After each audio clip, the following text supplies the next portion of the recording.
ఢిల్లీలో ఏఐసీసీ అధ్యక్షులు మల్లికార్జున ఖర్గేతో భేటీ అయ్యారు CM Revanth, deputy CM Bhatti Vikramarka. తాజా రాజకీయ పరిస్థితులపై చర్చలు జరిపారు. అంతకుముందు కాంగ్రెస్ అగ్రనేత రాహుల్ గాంధీతో భేటీ అయ్యారు Telangana CM Revanth Reddy, deputy CM Bhatti Vikramarka, PCC chief Mahesh Goud. Jubilee Hills ఉప ఎన్నికలో గెలిచిన ఎమ్మెల్యే నవీన్ యాదవ్ కూడా వీరితో పాటున్నారు.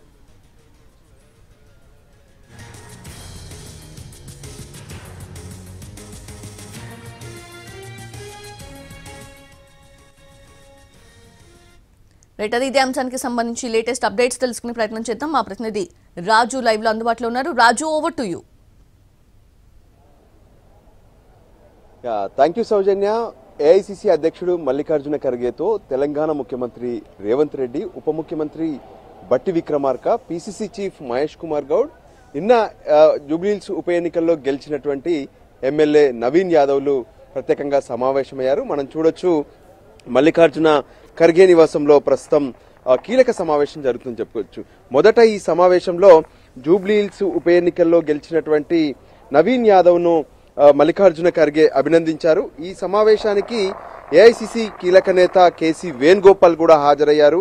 అయితే తెలంగాణలో అది ఉప ఎన్నికల్లో బీఆర్ఎస్ పార్టీ సీట్ను గెలుచుకోవడం పైన ఏఐసీసీ నాయకులు అభినందనలు వెల్లువెత్తుతున్నాయి. ముఖ్యంగా అక్కడ ఉన్నటువంటి పరిస్థితులు, రాజకీయ పరిణామాల్లో కూడా ఒక బీసీ అభ్యర్థి గెలవడం అనేది ఇది ఖచ్చితంగా ఏ విధంగానైతే కాంగ్రెస్ మొదటి నుంచి చెప్తున్నట్టుగా బీసీల పట్ల కాంగ్రెస్ పైన సానుకూలంగా ఉన్నటువంటి అంశం పైన కూడా చర్చ జరుగుతుంది.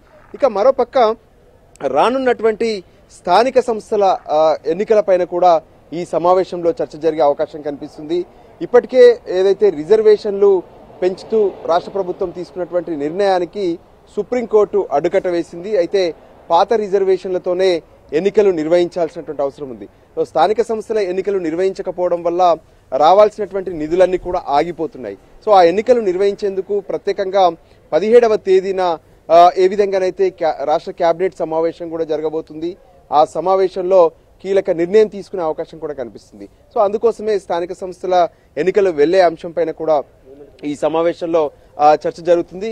ఇక మరోపక్క ఏ విధంగానైతే రాష్ట్రంలో పార్టీని మరింత బలోపేతం చేసేందుకు ఇప్పటికే సృజన్ అభియాన్ పేరుతో ప్రత్యేకంగా డీసీసీల ఎంపికకు సంబంధించినటువంటి ప్రక్రియ కొనసాగుతుంది. సో ఆ కార్యక్రమాన్ని ఇప్పుడే అంటే డీసీసీలను ఎంపిక చేయడం అనేది ఇప్పటికే ముగిసింది. దానిపైన ప్రత్యేకంగా ఏఐసీసీ గతంలోనే సమావేశం నిర్వహించింది.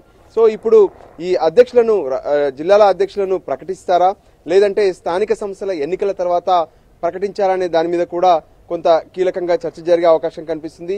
మరోవైపు రాష్ట్రంలో బీఆర్ఎస్, బీజేపీ పార్టీలు ఏ విధంగా వాళ్ళ కార్యాచరణలు ఉన్నాయి, వాళ్ళని ఎదుర్కోవడానికి కాంగ్రెస్ ఏ విధంగా సిద్ధమవుతుంది అనేటువంటి అంశాలపైన కూడా చర్చ జరిగే అవకాశం కనిపిస్తుంది.